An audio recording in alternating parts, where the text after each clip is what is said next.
बिचारा वाट पाहतोय की माझं पुस्तक गेलं कुठे. 3 दिवसांनी पोस्टमन गेला, म्हटलं अहो सॉरी, ते तुमचं ते उघडलं ते पुस्तक वाचून टाकलं. निळकंठ प्रकाशन व महाराष्ट्र टाइम यांनी आयोजित केलेल्या लेखक वाचक संवाद या कार्यक्रमात आज प्रसिद्ध तरुण कथाकार कादंबरीकार श्री सुमित कुमार इंगळे यांची मुलाखत डॉक्टर गणेश राऊत यांनी घेतली. या प्रसंगी श्री सुमित कुमार इंगळे यांनी आपला लेखन प्रवास, पुस्तके, लिखाणाबाबत सविस्तर माहिती सांगितली.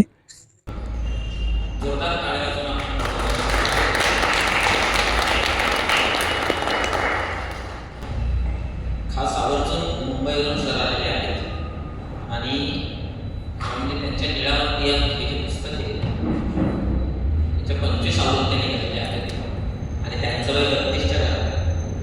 तर मी त्यांना असं म्हणालो की मी लिहिलेल्या 25 पुस्तकांच्या आवृत्त्यांची बेरीज केली तर जेवढे त्याच्यापेक्षा जास्त आवृत्त्या त्यांच्या लिहिलेल्या आहेत. जरूर कौतुक. आज दोघांची ओळख करून देतो कारण दोघंही त्या त्या क्षेत्रातले दिग्गज आहेत.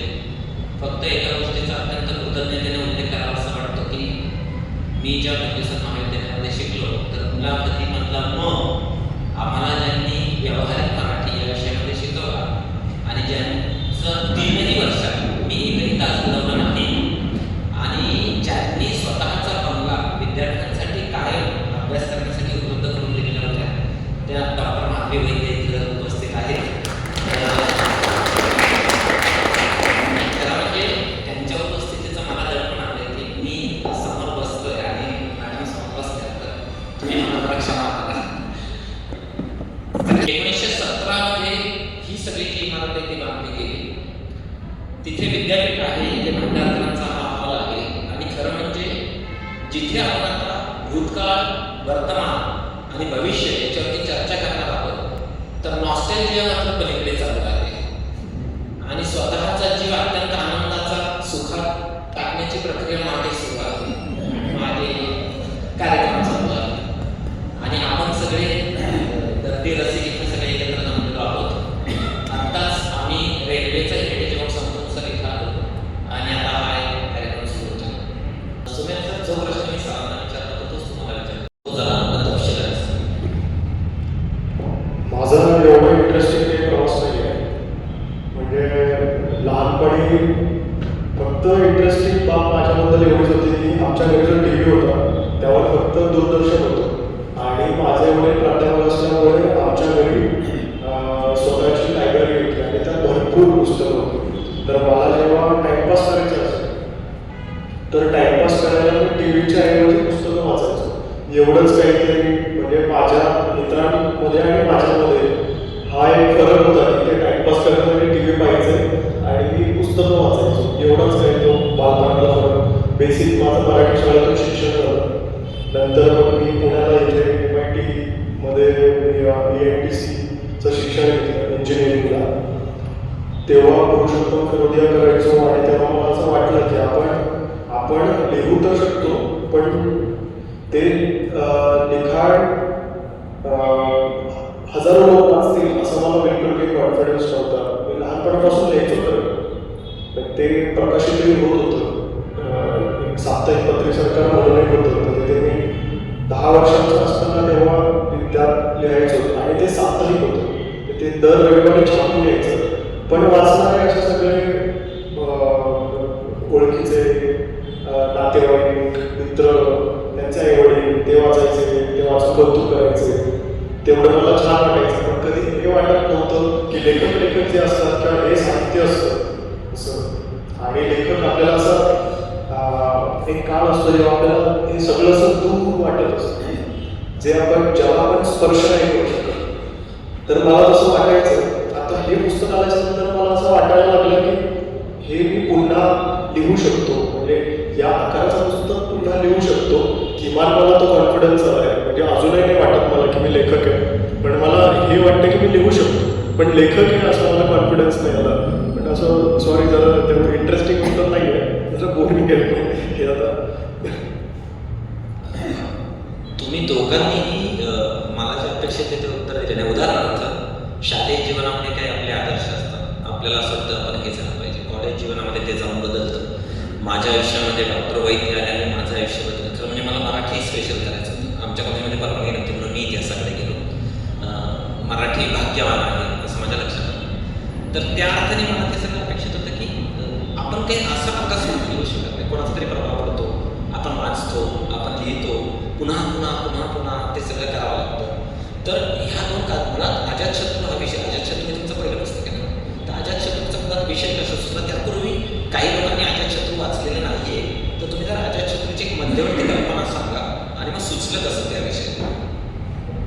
मी एक कादंबरी वाचली होती हिंदीतली, आचार्य चतुर्सेन यांची वैशालिकी नगरवधू, आणि ती वाचून मला असं खूप त्या कादंबरीत हा विषय नाही आहे, पण त्याचा कॉन्टेक्स्ट असा आहे, तो काळ असा आहे की इसवी सन पूर्व 500 तो काळ असा आहे की जेव्हा महावीर नुकताच जन्माला येऊन गेला होता, बुद्ध नुकताच जन्माला येऊन गेला होता, कपिल मुनी 150 वर्ष आधी येऊन गेले होते आणि त्या सगळ्यांचे फॉलोअर्स होते.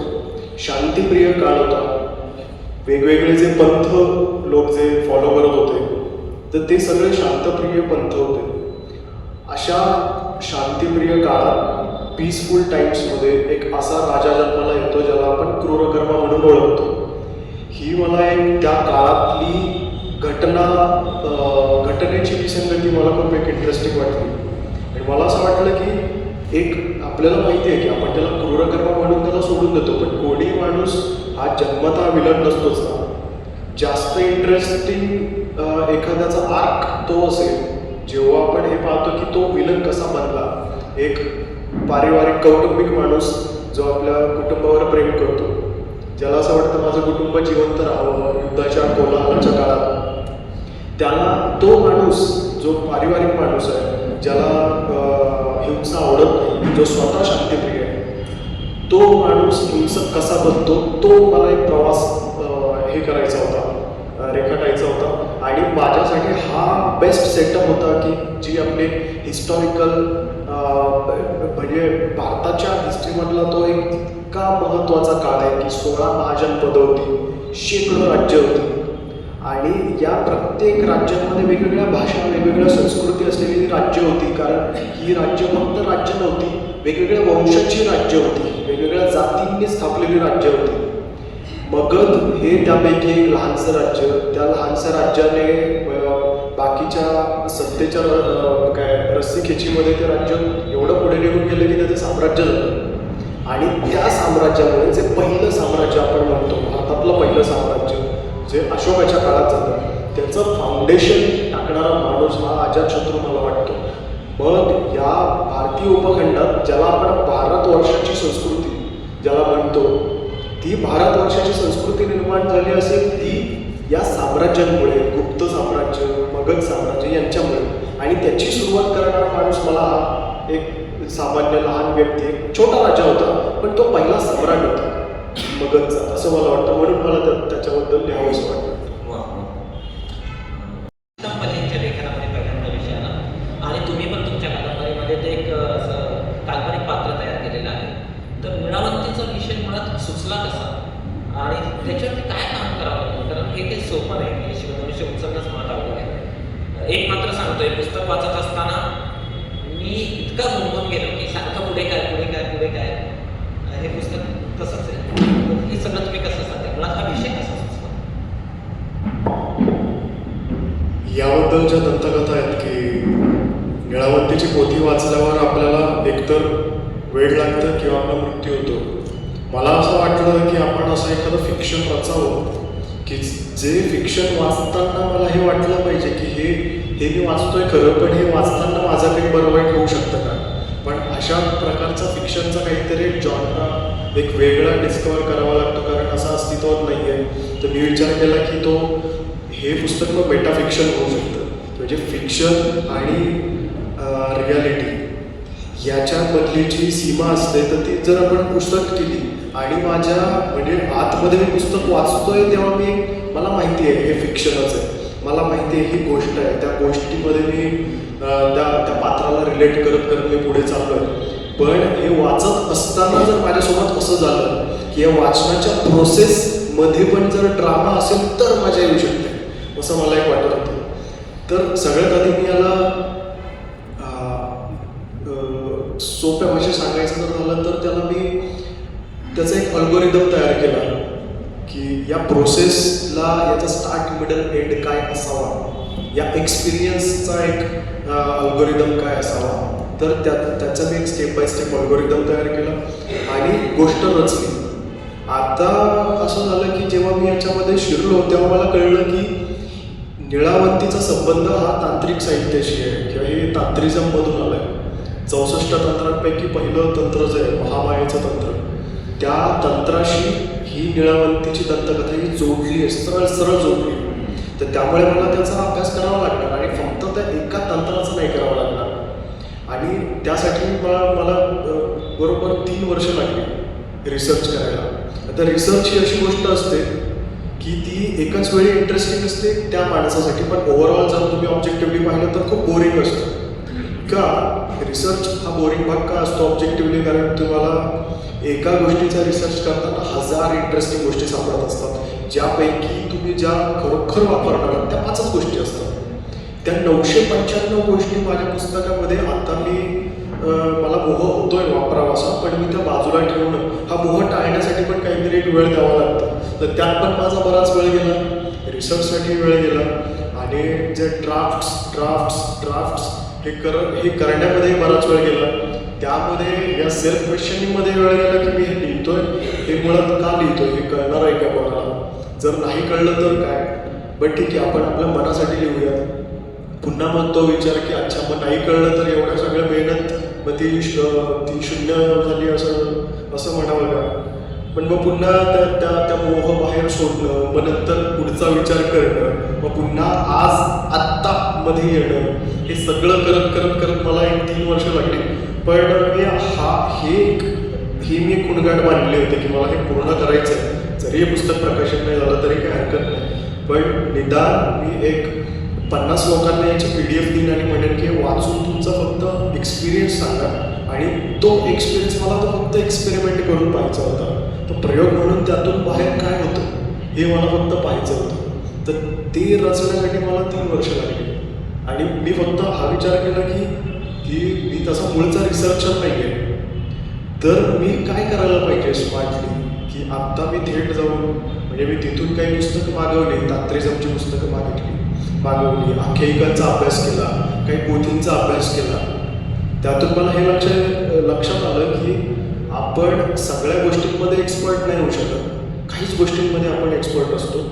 जिथे आपल्याला गरज असते तिथे आपण त्या गोष्टींमध्ये एक्सपर्टीज असलेल्या लोकांना एम्पॉवर करायला पाहिजे की या मी शोधलेल्या गोष्टी आहेत आणि आता तू मला सांग की याचं तुझं अंडरस्टँडिंग काय.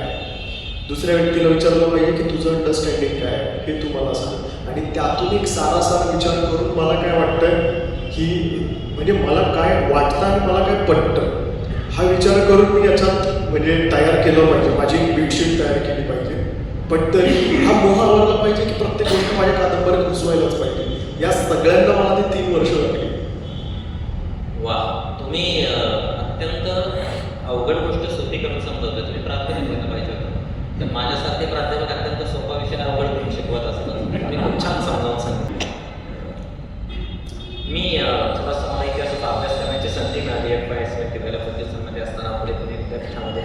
मी जेव्हा अजातशत्रू वाचत होतो तर माझ्या असं लक्षात आलं की तुम्ही जी सगळी आकडेवारी देता, तुम्ही जो प्राचीन भारताचा पट मांडला 16 महाजनपदांबद्दल जे लिहिता, तर खरं म्हणजे याच्यामध्ये दिलेली जी सगळी आकडेवारी आहे ती इतिहासाच्या अभ्यासाला ते तसं पटत नाही. कारण मगध साम्राज्यामधले लोक स्वारीला जर विदर्भावरती आले तर एवढं कमी सैन्य असणं शक्य नाही. अजातशत्रू शेवटचा जो भागामध्ये तुम्ही जे लिहिलेलं आहे त्याच्याबरोबर असणारी सैनिक संख्या ते शक्य नाही. तर हे तुम्ही कसं ठरवता की हे संख्या तुम्हाला कशा मिळाल्या, याच्यासाठी काय अभ्यास करावा लागला, तुम्ही ती मांडणी कशी करता? म्हणजे अशी शंका येत नाही का की मगध साम्राज्य हे भारतातलं सर्वश्रेष्ठ साम्राज्य आणि तिथून जर स्वारीला विदर्भावरती लोक निघाले तर ती कमी एवढी संख्या असू शकते का? ते जेव्हा दक्षिणेत येतात विदर्भात तेव्हा फक्त त्यांच्या संघात 85 सैनिक असतात. तर हा मला असं मला सारखं असं वाटत होतं आतून की काही करून ते सैन्य 100 जणांपेक्षा जास्त नसावं. पण तुमचा प्रश्न बरोबर आहे. म्हणजे मला अधूनमधून असा मोह व्हायचा की आपण त्या सैनिकांची संख्या वाढवूया, म्हणजे युद्ध मोठं होईल, ते अजून जास्त ड्रामॅटिक होईल. पण मी राहून राहून तो मोह टाळायचो. त्याचं कारण असं होतं की म्हणजे एकतर याचे ऐतिहासिक संदर्भ आपल्याला म्हणजे मी 3 वेगवेगळ्या ठिकाणावर मी घेतले. एक रिसर्चर्स ज्यांनी म्हणजे या काळाबद्दल ज्यांनी रिसर्च केला आहे. दुसरं जैन आगमनमधून त्याचं जे फिक्शनल अकाउंट आहे त्यावर आपण पूर्णपणे डोळे झाकून विश्वास नाही ठेवू शकत. आणि तिसरे म्हणजे जे बुद्धिस्ट डॉक्युमेंट्स त्यावरही आपण डोळे झाकून विश्वास ठेवू नाही शकत. तर त्यात मला असं वाटलं की एक राज्य जे अजून साम्राज्य झालेलं नाही त्याचा तो ट्रान्झिशनचा पिरियड आहे. तर एक कोणतीही एक मिलिटरी पॉवर स्ट्रॅटेजी म्हणून जेव्हा त्यांना कुठेतरी एखादं कार्य करायचं असेल, एक त्यांच्यासाठी टास्क आहे की एक गाव जाळून टाकायचं आहे. तर एक गाव जाळून टाकणं हा एक त्यांच्यासाठी साधा सोपा छोटासा टास्क आहे. तर त्याला ते एक लीडर, एक मिलिटंट अपॉइंट करतील आणि त्याला जास्त मोठी सेना ते पाठवणार नाही, कारण मध्ये नद्या आहेत. नद्यांच्या अलीकडे त्यांना घोडे सोडावे लागणार आहेत, त्यांना काही पायदळी प्रवास करावा लागणार आहे. तर मला नव्हतं वाटत की त्याला काही करून 1000 लोक आपण आणूया. असं मला सारखं राहून वाटत होतं की आपण मोठं करू. पण तरी असं वाटत होतं नाही, आपण त्याला लहान ठेवू, त्याला अजून ह्युमन करू आणि त्याला इतकं साधं ठेवू ना की म्हणजे मला. आणि सारखं हे पुस्तक लिहिण्यामागे माझं काय होतं, मला असं वाटायचं की आत्तापर्यंत मी जेवढ्या ऐतिहासिक कादंबऱ्या वाचल्या होत्या तर मला असं वाटायचं त्या सगळ्या कादंबऱ्यांचे नायक हे नेहमी राजे महाराजच का असतात. कधी माझ्या ऐतिहासिक कादंबरीमध्ये एखादी भारतीय ऐतिहासिक कादंबरी ज्याचा नायक एक सामान्य माणूस का असू नये, जो कुठला राजा नाही आहे, तो कुठला राजपुत्र नाही आहे, ती कुठली राजकन्या नाही आहे, तर मला साध्या माणसाची गोष्ट लिहायची होती. तर त्या कथेचा पट सुद्धा रिअलिस्टिक असावा असं मला वाटत होतं. म्हणून तो मला जे पटत होतं आणि जे खरोखर कन्व्हिन्स होत होतं ते मी रचायचा प्रयत्न करत गेलो. आता मी खात्रीलायक छाती ठोकपणे सांगू नाही शकत की तिथे हजारो सैनिक आले असतील किंवा 100 जणांच्या ग्रुपमध्ये जाऊन लोक लढायचे, हे मी छाती ठोकपणे सांगू नाही शकत. पण हा माझा क्रिएटिव्ह डिसिजन होता की त्याला लहान करणे आणि त्याला खरं वास्तवाभासी ठेवणे, हा माझा डिसिजन होता.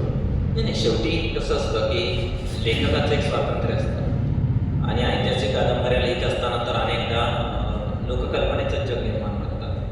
म्हणजे बहिर्जी नायकांवरती कादंबरी लिहित असताना एकही कागद उपलब्ध नसताना बहिर्जी नायकांवरती 4-5 लेखक 4-5 वेगवेगळ्या प्रकारच्या कादंबऱ्या लिहू शकतात. असं फक्त महाराष्ट्रातच करू शकतात. तर म्हणून मला ते प्रश्न पडले होते की हा सगळा अभ्यास करताना कसं करतात. आता साधं बघा, मराठी इथून निघाले बाजीरावांच्या मित्रासाठी 2 लाख लढणारं सैन्य आहे, 1,05,000.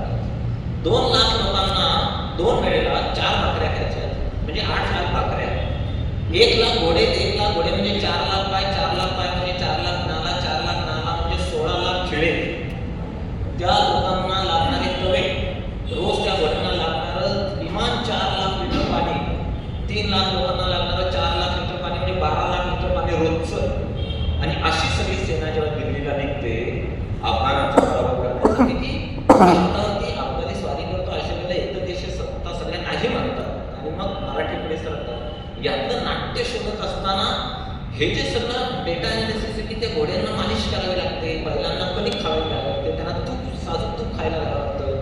60 दिवसानंतर ते बैल थकायला सुरुवात होते. मग त्यावेळेला ते तांडे बदलावे लागतात, त्या बैलांना प्रेम द्यावं लागतं, घोड्यांना प्रेम द्यावं लागतं. ऐतिहासिक कादंबरीचा हा सगळा पट उभारत असताना वास्तव त्याला जसे जवळ देत जातं तसं. आणि तुम्ही दुसरा जो मुद्दा म्हणाल की सामान्य माणूस हा नायक नाही, तर वीर धवल कादंबरीमध्ये तसं नाही. वीर धवल कादंबरीमध्ये सामान्य मनुष्य हा नायक आहे. आणि कादंबऱ्यांनी कशी छाप पडतात. वीर धवल तिथे निघाला आणि अचानक त्याच्या मागे त्याला लक्षात आलं की माझा पाठलाग होतो, तो मंदिरामध्ये शिरला, अलख निरंजन म्हटल्याबरोबर मूर्ती सरकली आणि त्याने त्या आतमध्ये उडी मारली, थांबलं प्रकरण. लगेच दुसरं विजापूरच्या आदेशामध्ये सुरू होतं. तुमच्या कादंबरीचं वैशिष्ट्य काय माहिती का, तुम्ही जेव्हा प्राचीन भारताचा हा पट घेत असताना तुमच्यामध्ये ना ते मध्ययुग होतं ना आधुनिक कालखंड, तर तुम्ही त्या टेक्स्टला अगदी ठामपणे चिपकून परत होता तुमच्याकडे. नीळावंती कादंबरीमध्ये जी सगळी पात्र आहेत, तर ते बाजिंदा काय, ती नीळावंती काय, ती काय विक्रम विभूतेकर. तर हा सगळा पट तयार करत असताना या सगळ्या पात्रांचे स्वभाव कसे तुम्ही निर्माण करता? कारण तुम्ही हे सगळे एक विश्वच निर्माण करत असता आणि हे प्रतिविश्व जेव्हा तुम्ही निर्माण करता तेव्हा तो एक बॅलन्स साधावा लागतो की याचा हा स्वभाव आहे, हा असं करू शकत नाही. पण तुमच्या कादंबरीने असं दिसतं की मानवी मनाचा खोलतळ गाठला तर तो इतका क्रूर आहे की आपण कल्पनाच करू शकत नाही. मग अशा वेळेला ते प्रत्येकाचं वेगळेपण संतुलन कसं साधलं तुम्ही या कादंबरीत? मी प्रत्येक पात्रासाठी वेगळी वही केली होती आणि हे चांगलं आहे ना? प्रत्येक पात्रासाठी वेगळी वही केली आणि ते मी असं केलं होतं की म्हणजे हे थोडं विचित्र आहे, पण मी काही वया फक्त या खोलीत ठेवायचो, काही वया फक्त हॉलमध्ये ठेवायचो. एक वही नेहमी माझ्या बॅगमध्ये असायची, जी मी बाहेर काढायचो नाही, ती मी फक्त घराच्या बाहेर असताना बाहेर काढायचो. यातली जी विक्रम विभूतीची वही आहे ती मी घरात कधीच ती उघडायचो नाही. तर ते माझ्यासाठी त्या मेंटल स्पेसेस होत्या. जेव्हा मी त्या स्पेसमध्ये जाऊन ते लिहायचो तर मी असं करायचं की आणि ते रेट करत करत करत मला त्या म्हणजे ती पात्र सापडली. उदाहरणार्थ विक्रम विभूतीचं पात्र आहे, त्याला तो त्याच्या मुलावर एवढा प्रेम करतो की मुलगा मेल्याच्या नंतरही त्याला वाटतं की नाही, माझ्या मुलाला जिवंत करण्यासाठी मी वाटेल ते करायला तयार आहे.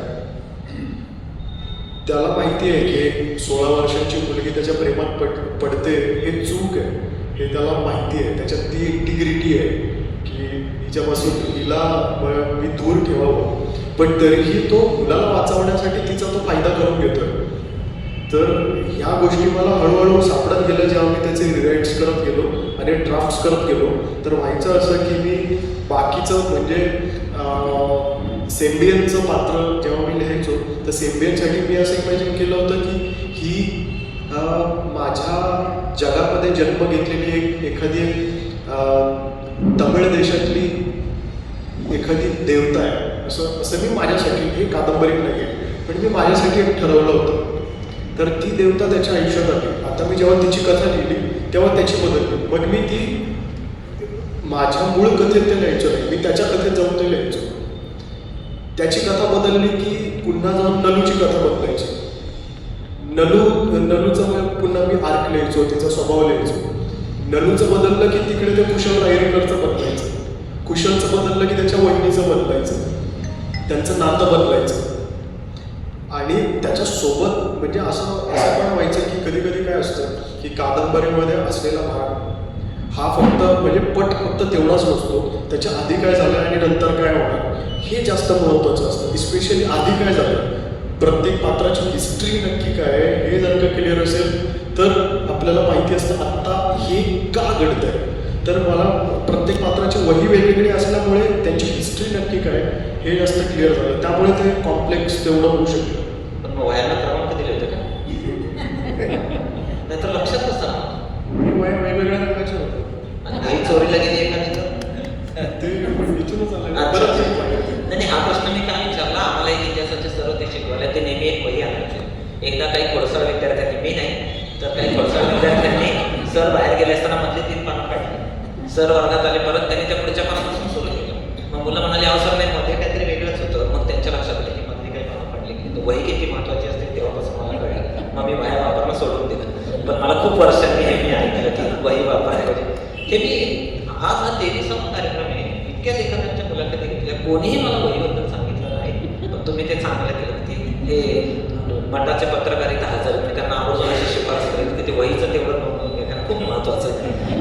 परत निळावंतीकडे येतो की निळावंती वाचल्यानंतर वेळ लागतं, काही काही गोष्टी होतात असं. पण तुमचं पुस्तक वाचल्यानंतर तर मात्र वाचकांना वेळ लागलेला आहे, नाहीतर 25 आवृत्त्या काही निघत नाही. खरं म्हणजे एवढंही सापेक्षित धरून होतं का की आपल्या या पुस्तकाच्या 25 आवृत्त्या निघतील आणि या पुस्तकाला एवढं यश मिळेल? हे लिहिताना तर मला असं वाटत होतं की याची पहिली आवृत्ती संपली तरी खूप मोठी गोष्ट होईल, तेवढंच. तुम्ही इतकी अल्पाक्षरी उत्तर देता की म्हणजे त्या मुलाखत घेणाऱ्याची फार कसोटीच लागली पाहिजे.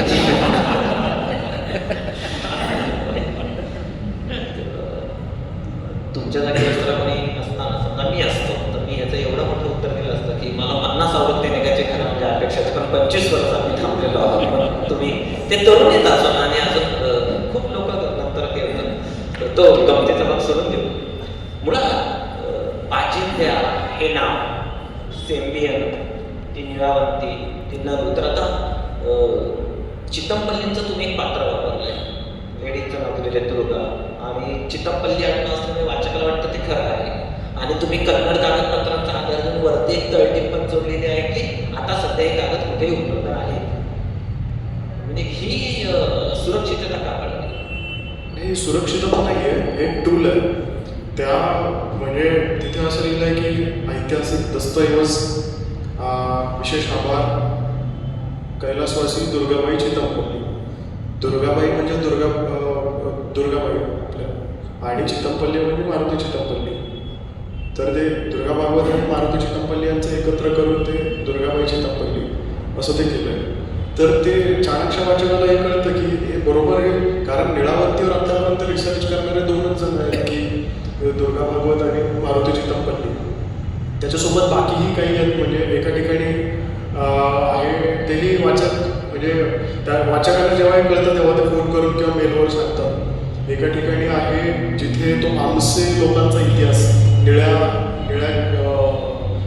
केसांचे जे लोक आहेत त्यांचा इतिहास अशी जिथे नोट आहे, तर त्या नोटच्या खाली लिहिलं आहे नारायण गुप्ते, म्हणजे आपले नारायण धारप आणि ऋषिकेश गुप्ते. म्हणजे या जॉनरामध्ये लिहिणारे रुणार्थांनी तसे पॉप्युलिस्ट लेखक की नारायण धारप आणि गुप्ते अशी त्या नावांचे खेळ केले.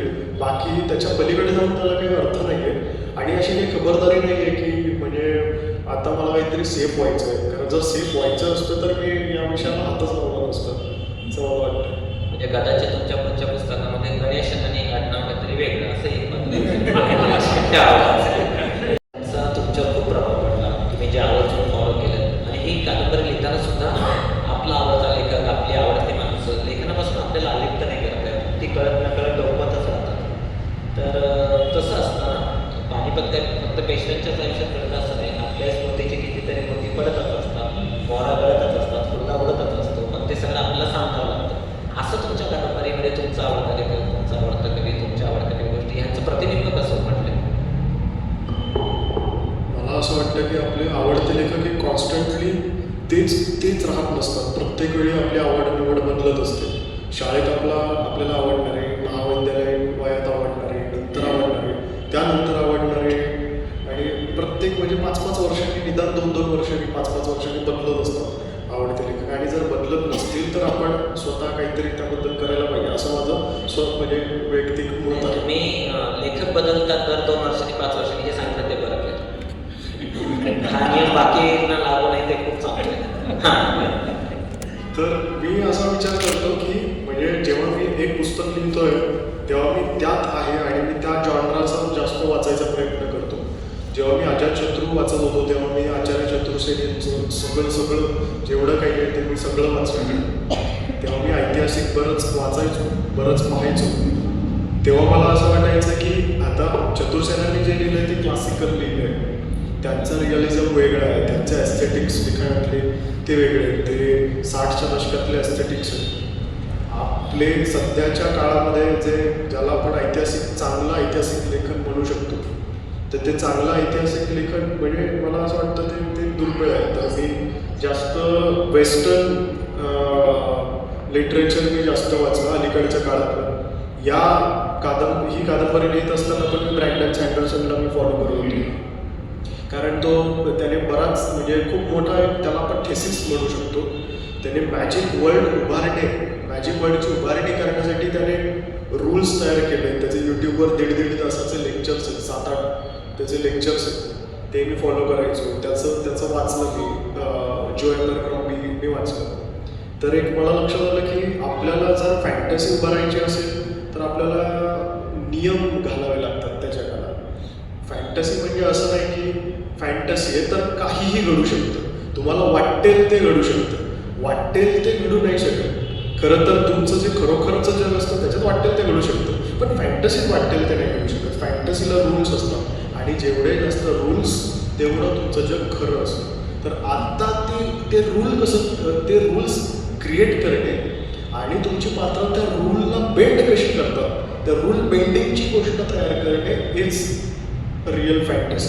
तर हे कळल्याच्या नंतर मग मी अजून त्याला म्हणजे सँडरसन, ॲबरक्रॉम्बी आणि लेखकांनी लेखनाबद्दल लिहिलेलं मी बरंच वाचायला लागलो की ते फॅन्टसीकडे कसं पाहतात, मॉडर्न फॅन्टसी कडे कसं पाहतात. ते चायनीज लेखकांचं वाचायला सुरुवात केली. केन लिऊ हा चायनीज वंशाचा अमेरिकन ऑथर आहे. सिचिन लिऊ नावाचा लेखक आहे. तर त्याची आता कादंबरी त्रयी सध्या फार गाजते. नेटफ्लिक्सवर पण त्यावर सिरीज आहे ते. तर ती वाचली. तर मला एक लक्षात आलं की आपल्याला जर म्हणजे तो एक त्यांनी अमेरिकन कादंबऱ्यांनी एक प्रोटोटाईप तयार केला, तो फॉलो करून काही म्हणजे फायदा नाही आहे. आपण अशी गोष्ट आधी एक बांधून त्याचा एक साचा तयार करू, पण कादंबरी लिहित असताना असा प्रयत्न करू की तो साचा आपोआप मोडला जाईल. लिहिताना मला एखादा प्रसंग हा आत्ता जेन्युइनली असा लिहावासाच वाटतोय जो माझ्या साच्यामध्ये बसत नाही आहे, तर मी तो तसा लिहिला पाहिजे आणि मी स्वतःला सरप्राईज केलं पाहिजे माझ्या रूल बुकमध्ये बसून. हा मी विचार करत करत लिहिलेली आहे कादंबरी. म्हणजे मी जे आधी म्हणालो ना की मी एक अल्गोरिदम तयार केला, मी एक स्ट्रक्चर तयार केलं, पण लिहिताना मी ते असा विचार करत होतो की हे फॉलो करून नाही आहे, हे मोडत जावं. तर मी त्याची तोडफोड करत कादंबरी तयार केली आणि नंतर त्याच्याकडे ऑब्जेक्टिव्हली पाहिलं की जे तयार झालं does it make any sense असं. आणि ते मी परत जोडून पाहिलं की हे जे मागचे 20-25 वर्षांपासून लिहिणारे फॅन्टसी मेटाफिक्शन लिहिणारे जे लेखक आहेत, तर त्यांच्यासाठी प्रायोगिक कादंबरी म्हणजे काय असतं किंवा प्रायोगिक फॅन्टसी म्हणजे काय असतं, त्यांच्यासाठी प्रयोग नक्की काय असतो. तर मी त्यांच्या कॉन्टेक्स्टमध्ये पण याला ऑब्जेक्टिव्हली पाहत होतो की हा खरंच प्रयोग आहे, हे खरंच तेवढं ओरिजिनल आहे की याच्यावर कशाचा तरी प्रभाव आहे. तर मला हे ऑब्जेक्टिव्हली सुद्धा असं वाटत नाही की याच्यावर कशाचा तरी प्रभाव आहे. जरी मी कोणाच्या प्रभावाने लिहिली असली तरी ऑब्जेक्टिव्हली ते दिसून आहे. खूपच छान उत्तर दिलं तुम्ही. खरं म्हणजे आज मला असं वाटतंय 23 मुलाखती घेतल्यानंतर खूप कमी मुलाखतींमध्ये मुलाखतकार स्वतः समृद्ध होत असतो. तुम्हा दोघांची उत्तरं मी जेव्हा ऐकतो तेव्हा माझ्या लक्षात आलं की हे समृद्ध नाही. आणि तुम्ही ज्या सफाईनं त्या प्रश्नांचे उत्तर दिलं, ती जी मर्यादा दाखवली. अर्नाळकरांच्या कादंबऱ्या वाचत असताना रात्री माझे आईवडील म्हणजे वडील मला अभ्यास करायला सांगायचे. रात्री मी त्या 4 पुस्तकांमध्ये पिवळी पुस्तकं घातलेली असायची अर्नाळकरांची. आणि माझे वडील मला विचारायचे गणेश नावाचे काय काय मोडतोड होते, मी काय सांगणार नाही. तर ते मला म्हणायचे काय करतो, तर मी म्हणायचो दादा मी अभ्यास करतो. आणि तो अर्नाळकरांचा नायक तिसऱ्या मजल्यावरून खाली उडी मारायचा, तो टंकन उडायचा, गाडीमध्ये बसायचा. त्याने ऑलरेडी तालमीत फोन करून 4 माणसं बोलवलेली असायची. प्रश्न असा पडायचे कसं असेल ही संपर्क यंत्रणा कशी असेल. जेव्हा मोबाईल आला आणि तेव्हा कळलं की अरे ही संपर्क यंत्रणा म्हणजे कुणीतरी आपल्याला स्वप्न पाहावं लागतं. कदाचित ते युरोपातल्या लोकांनी आपल्याला पाहिलं असेल, पण तुमच्या कादंबरीमध्ये ती सगळी बीजं दिसत आहे. आणखी काही वर्षांनी तुमचं नाव साहित्य अकादमीच्या रेसमध्ये नक्की असणार आहे. मराठीला उभारीचा कादंबरीकार हे मुंबईवरून आलेले आहेत आणि पुणेकर टाळेबंदात कंजूस नाही हे तुम्हाला माहीत असू द्या. जरी तुम्ही सेकंदाच्या घड्यावर पळत असला तर आम्ही काही नाही तर मिनिटाच्या नाही तर आम्ही तासाच्या काट्यावर तर पळत असतो. याच्यामुळे मला चांगल्या वाईट रिॲक्शन कुठलं, तुम्हाला आवडणारं रिॲक्शन कुठलं?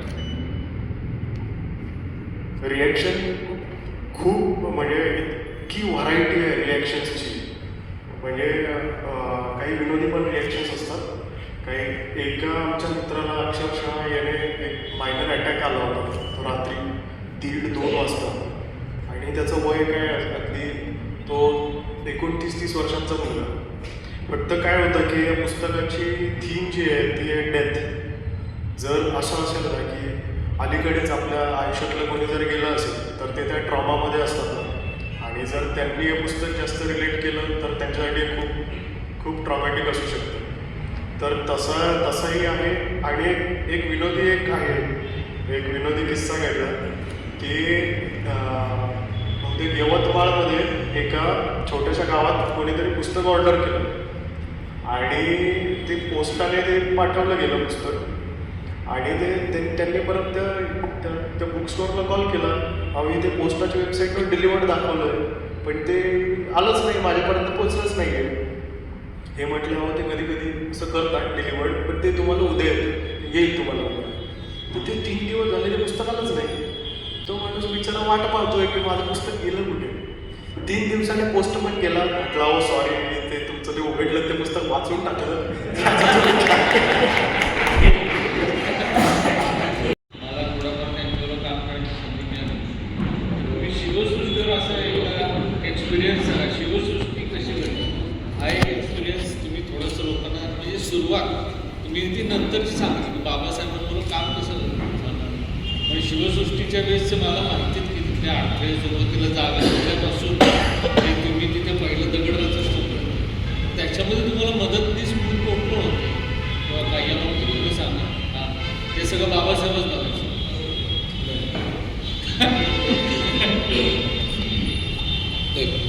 मी म्हटलं तसं कल्पना बाबासाहेबांच्या आहेत सगळ्या. त्याची स्क्रिप्ट्स त्याची जी होती ती मीच लिहिली होती सगळी.